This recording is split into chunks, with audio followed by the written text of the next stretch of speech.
pregnant women, always doing ridiculous things in public. Have you no shame?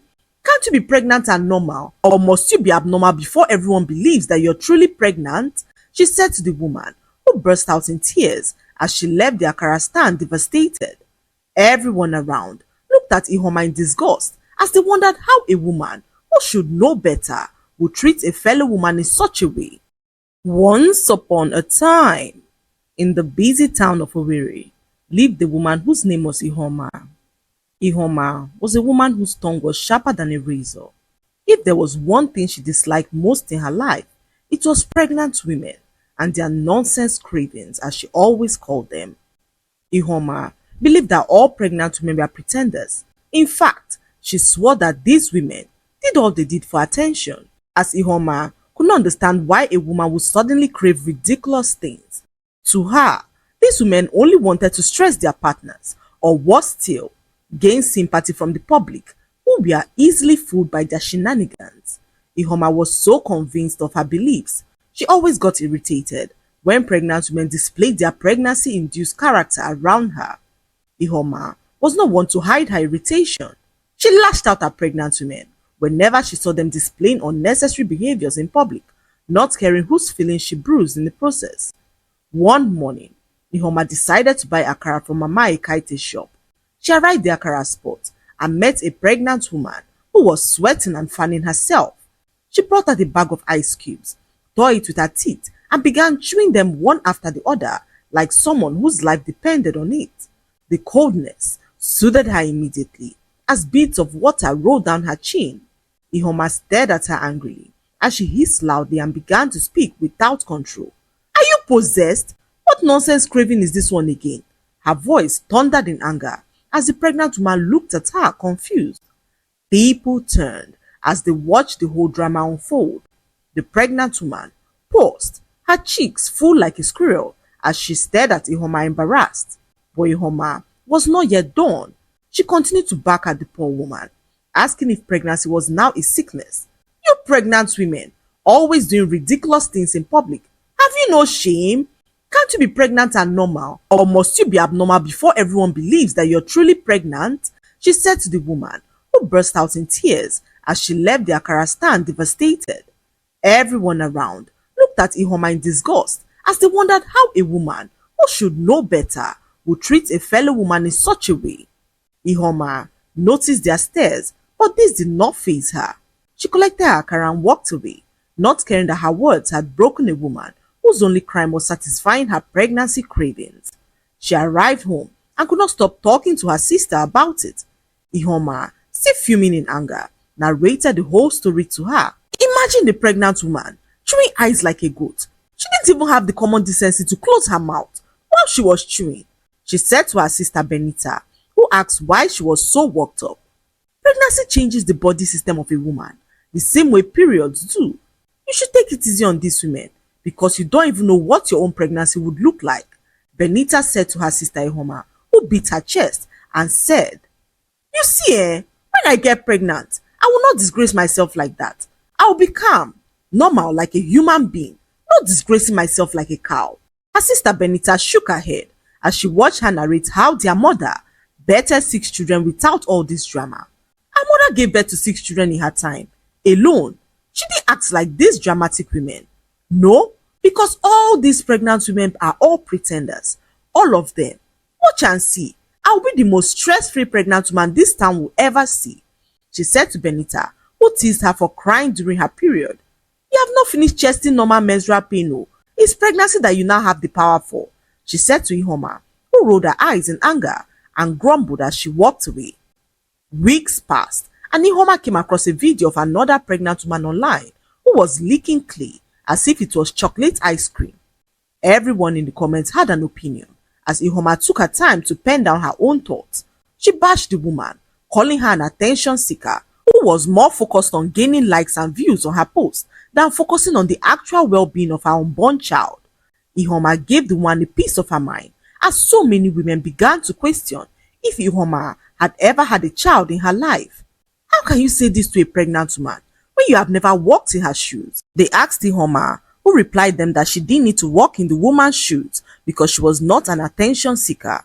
I'll wear my own pregnancy like a crown and carry myself like royalty, she said as some people clapped for her, whilst others bashed her for being so insensitive. But Ioma did not care. In fact, she met a young handsome man in the comments who agreed with her and carried on their conversation in the inbox. They chatted for hours, getting to know each other as Ioma realized that he worked not so far from her office. They met up a few days later and could not stop talking about all the strange pregnancy stories that they had heard. It was such a fun meeting that Ioma developed a strong connection with him, a feeling that she had not felt for anyone in her entire life. Days turned into months, and the young man Ida asked her to be his wife. Ioma was over the moon. She danced in excitement as she arrived home to meet with her sister Benita, flaunting her ring as she gushed at the idea of finally getting married. Sister, Ida has proposed to me. I'll finally marry the man of my dreams. Benita's smile was slow, controlled and uneasy. She sat beside Ioma, her voice steady but thick with caution as she began to speak. Ioma, are you sure this is the man you want to marry? A man who thinks pregnancy is foolishness? Ioma, this man mocks pregnant women the same way you do. His mind and yours move in the same direction, towards judgment and not empathy. That kind of marriage frightens me. Oh. Ioma blinked, confused. What is wrong with that? A man who sees pregnancy as nothing but exaggeration is the perfect husband for me. We agree on everything, and that's what makes it perfect. Benita exhaled deeply as she looked at Ioma and began to speak. That's exactly what scares me, Ioma, she said as Ioma frowned. What are you trying to say, Benita? That I should not marry him? Benita placed her hand on Ioma's shoulder, her voice soft like evening breeze as she spoke to her sister with love. Ioma, a man who believes pregnancy is weakness will have no softness when you become the one who is weak. A man who calls pregnant women dramatic may call you dramatic one day. A man who mocks cravings may mock your own cravings if you ever have them. Think deeply, Ioma.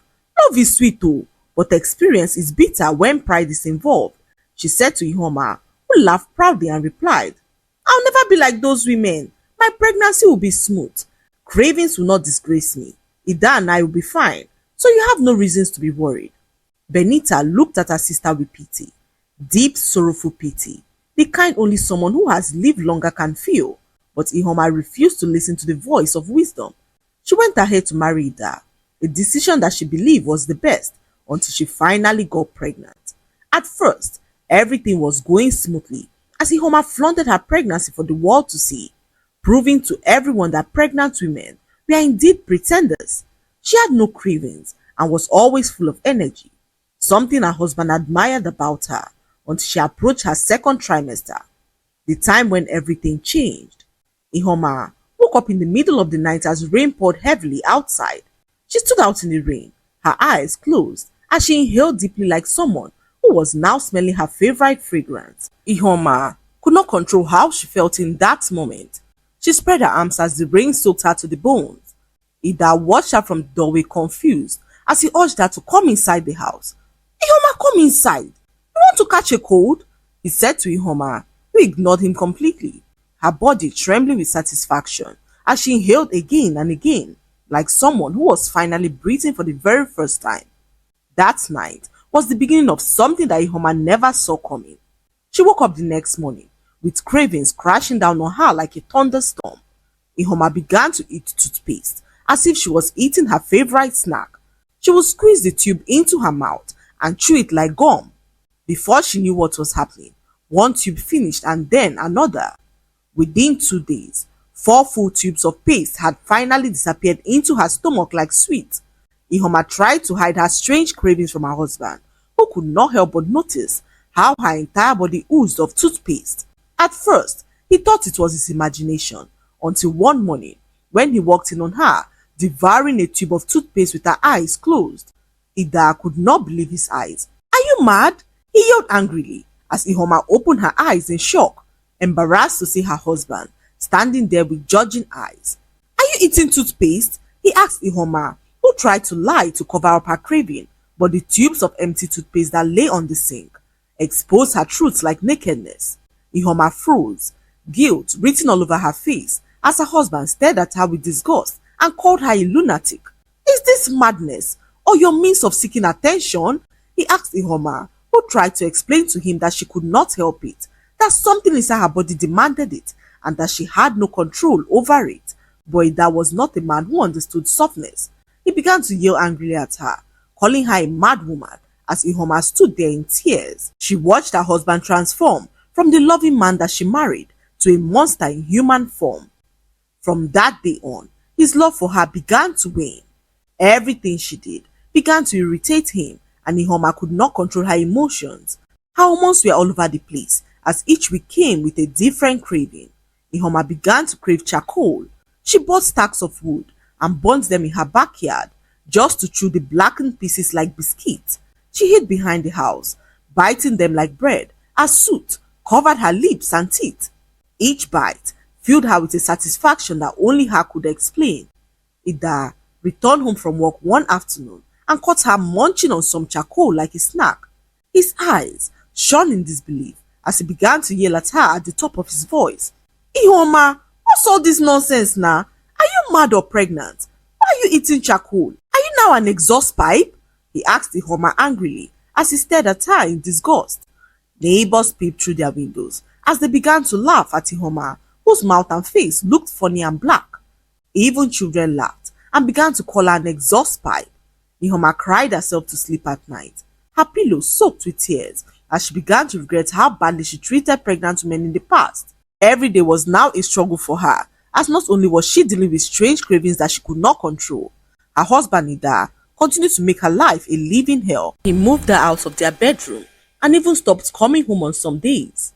Ioma navigated her difficult pregnancy alone. The fairy tale she once envisioned had now turned into a terrible nightmare. Ioma became a prisoner in her own marriage. Her husband constantly reminded her of how weak she was. He called her an attention seeker, whose goal in life was to ruin his happiness at every given opportunity. Ida bragged to her how his sisters all navigated their pregnancies easily without bringing shame to their husbands. He even began to compare her with their neighbor's wife, who just gave birth but always looked good when she was pregnant. Ioma, Cyprian's wife does not have two heads, so she just gave birth and has never disgraced her husband the way you are disgracing me in this house. Have you ever seen her eating charcoal like a fool? He asked Ioma, whose eyes were now filled with tears, to hear him compare her to their neighbor's wife. Ioma stood there sad as she watched her husband dress up for a party. Their neighbor Cyprian was throwing a party for his wife, who just gave birth a few days ago. He warned Ioma not to come for the party because he could not stand her disgracing him in public. Stay at home, he said coldly, adjusting his shirt as he looked at himself in the mirror. I cannot have you embarrassing me with your charcoal teeth and toothpaste in your breath, he said to Ioma, whose heart broke to see how irritated her husband was of her. His words cut her open like a knife as tears poured out of her eyes. Ioma stood there silently, one hand on her swollen belly, as she watched the man who she loved, dressed beautifully for another woman's celebration, leaving her behind like a forgotten furniture. The silence in the house was louder than any insult he had ever said to her. Ioma sank to the cold floor, her hands trembling as tears rolled down her beautiful eyes. Her sister called in that moment, and Ioma could not help but pour out her frustrations. She told her everything that was happening, and Benita, whose voice had once warned her, broke into quiet tears on the other end of the phone. Ioma, I wish you listened to me, she said as Ioma cried even louder. Benita tried to comfort her. She offered to pray for her as Ioma closed her eyes and cried, not because of the cravings, but because reality had finally humbled her in a way that she never thought possible. Benita prayed over the phone as she cried, asking God to soften Ida's heart and strengthen Ioma through her season of weakness. Benita advised Ioma to be patient because even the strongest palm tree bends during storm season but never breaks. She told Ioma to take care of herself, promising to pay her a visit in a few days. Ioma, still heartbroken, promised to do so. The line went silent as the house once again became painfully quiet. No laughter, no footsteps, just a woman sitting there in her regret. Ioma cried until her throat burned. She remembered how she insulted pregnant women in the past. The memories haunted her in a way that she could no longer bear. Every sound outside reminded her of the party which she was banned from attending, a laughter she could not join, just because her husband was ashamed of her very existence. Ioma laid on the floor in regret as she prayed to God and asked for help. Her heart was too heavy as she decided to close her eyes and catch some sleep, because sleep in that moment was far better than being awake. Hours later, Ioma was awoken by her husband, whose eyes were now filled with tears. She watched in shock as he fell to his knees and began to ask for her forgiveness. At first, Ioma thought it was all a dream. She sat there confused as her husband began to narrate all that happened at the party. Ida went to congratulate Cyprian, who asked after his wife Ioma. Ida began to narrate how his wife always made it her duty to embarrass him with her strange pregnancy cravings. He narrated the whole story to Cyprian, who rebuked him for even thinking in such a way. Cyprian narrated how his wife ate his bathing sponge and even slept with a handkerchief soaked in petrol, as that was the only smell that calmed her nerves and made her to sleep at night. She even went blind in one eye during her second trimester. He added softly, his voice trembling with memory as Ida stood there frozen as he listened. I stood by her, he said slowly, his eyes glassy with tears. I bathed her, carried her, fed her like a baby, because pregnancy is not easy. It is war, a war that only mothers fight on the front line, and women must be their shield and not their enemy, Cyprian said to Ida, who felt something snap within him. He stood there and listened as Cyprian said some words to him that shattered his ego. A good husband covers his wife's weakness. He does not expose her. He protects her even when she cannot protect herself. Ida felt something shatter inside his chest. He recalled Ioma sitting alone at home, rejected, mocked, punished for a body that she could not control. Her craving wasn't madness. It was a cry for care, a cry that he completely ignored. Ida excused himself from the party as he walked home, every step heavier than the last, as Cyprian's words replayed in his head over and over again. Now, here he was, kneeling before his wife like a broken man. Ioma, he whispered as tears poured down his eyes. I failed you, he said, his head bowing into her lap like a child who was now seeking comfort. For the first time since the pregnancy began, Ida held her belly gently, like something which was fragile and sacred. I mocked you. I abandoned you. I forgot that you're carrying my child. I treated you like a burden instead of a blessing. Please forgive me. Let me start again. Let me love you the right way this time, he said to her, as silence sat between them for a moment. Then, slowly, Ioma placed her hand on his head, not because the pain was gone, not because the wounds were healed, but because she knew that pride had finally died in both of them. From that day on, Ida became a completely new man. He held her hair while she chewed charcoal, monitored her toothpaste tubes with care, and even massaged her swollen feet. He fed her from his own hands whenever her cravings hit her like a wave, and when labor came, loud, terrifying, and wild, Ida never left her side. Ioma gave birth to a bouncing baby boy. She learned her lessons through her pregnancy, that pregnant women were not pretenders. They were not busybodies who did all they did for attention. Rather, they were warriors who risked their lives to bring life into the world. That was how Ioma and her husband learned their lessons the hard way, never to mock a pregnant woman again. The lesson to be learned from this story is that you should never mock a pain that you have never lived. Ioma insulted pregnant women until life humbled her through the very thing she mocked. She finally understood that cravings are not madness, weakness or attention seeking, but battles of the body that only a pregnant woman can explain.